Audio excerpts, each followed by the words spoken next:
I'm Dr. Emily Porter. I'm a board-certified emergency physician in Austin, Texas. So I'm also happen to be the sister of Katie Porter, who's a representative in Congress, who about a week ago made national headlines for her whiteboard. Right now, we're in the middle of this coronavirus outbreak.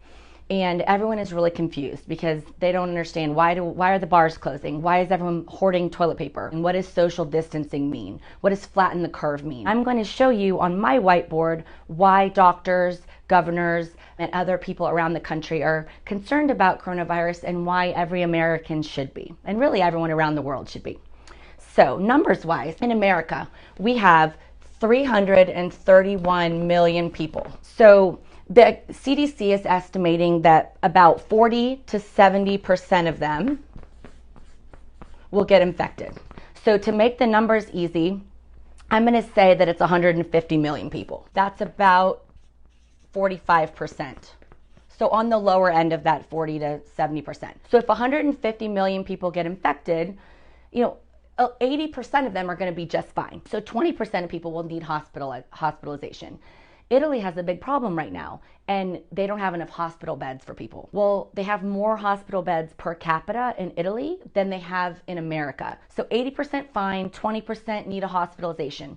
5 to 10% of the 150 million that get infected are going to need a ventilator, life support. What it does is it helps their lungs rest, it helps their heart rest, it gives their body time to heal because we don't have a cure for this virus, we don't have an antiviral drug that works, and we don't have a vaccine. Let's say 5% of the people need ventilators. 5% of 150 million people is 7.5 million vents needed in America. So I started thinking, well, how many do we have in America? Like, I'm in Texas, it's a big state, we've got a lot of big hospital systems. We probably have more than enough to take care of everybody. So I looked it up, and in Texas, we only have about 4,000.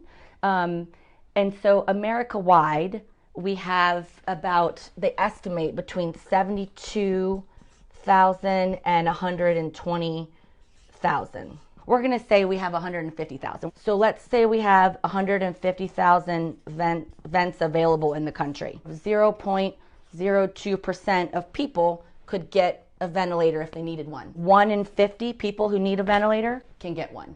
That means that 49 people out of 50 are going to die.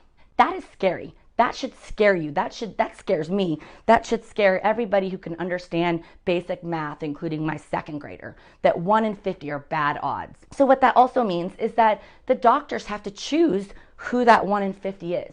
Can you imagine? Can you imagine if you had to say, oh, I'm sorry, you have had cancer before, so therefore you don't have a perfectly clean bill of health, so you're not worth saving. Can you imagine saying, oh, I'm sorry, you're 80 and I've got a 30-year-old that needs the ventilator? Making those choices, because that's what they're doing in Italy right now. Unless you want somebody to decide whether you're worth saving, or your dad, or your sister, or your baby, or your grandma is worth saving, you have to do your part to prevent us from having to make these decisions, because we're heading there, and we're heading there very, very quickly. So you've heard about flattening the curve. This is what that curve means. The number of cases of coronavirus, if we don't do anything besides just what we've been doing, if we follow other countries' leads, it's basically exponentially growing. It means it doubles to triples every 2 days or so, roughly. And this is the healthcare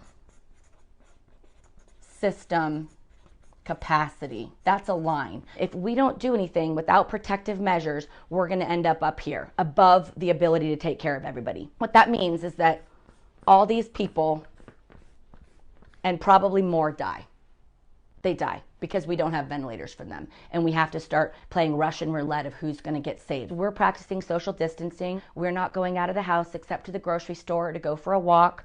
Those are the protective measures, as well as hand sanitizer, washing your hands, covering your cough, sneezing into your elbow. I get it. Like, it stinks. My spring break got canceled. My kids are devastated. I don't want to homeschool children. I work full time. I'm not saying it's ideal, but it's what has to be done, the experts are saying, to prevent this from happening. There's a million reasons to be angry and unhappy and just think that this whole thing sucks, because it does.